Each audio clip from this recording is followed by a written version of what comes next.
Nakumpiska ng Police Regional Office 10 ang mahigit 340,000 pesos na halaga ng hinihinalang shabu at naaresto ang tatlong drug personalities kabilang ang isang AUL o dismiss na miyembro ng Philippine National Police sa isinagawang bypass operation sa Barangay Lumbia, Cagayan de Oro City. Sa isinagawang operasyon ng Cagayan de Oro City Police Office, Anti-Illegal Drug Team ng Police Station 8, katuwang ang PDEA Region 10 at City Mobile Force Company, naaresto ang mga suspect na nakilalang si alias Tams, alias James at alias Apon. Si alias James ay isang AUL o dismiss na PNP member ng Region 10. Narecover mula sa suspect ang 8 sachet ng hinihinalang shabu na may kabuang bigat na humigit kumulang 50 gramos at may standard drug price na umaabot sa 340,000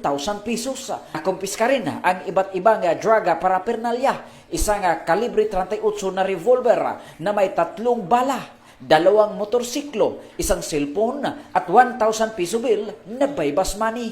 Kasalukuyang nasa kustodiya na ng Police Station 8 Lumbia, Cagayan de Oro City Police Office ang mga suspect habang inihanda ang kasong paglabag sa RA 9165 o Comprehensive Dangerous Drug Act of 2002. Haharapin din nila ang kasong paglabag sa RA 10591 o Comprehensive Firearms and Ammunition Regulation Act ang suspect na nakilala sa alias na James. Mula dito sa Campo Alagar, ako po ang inyong Police News Network correspondent mula sa Regional Public Information Office ng Police Regional Office 10, Corporal Joel Lazaro Subsuban, alagad ng batas, tagataguyod ng balitang pulis.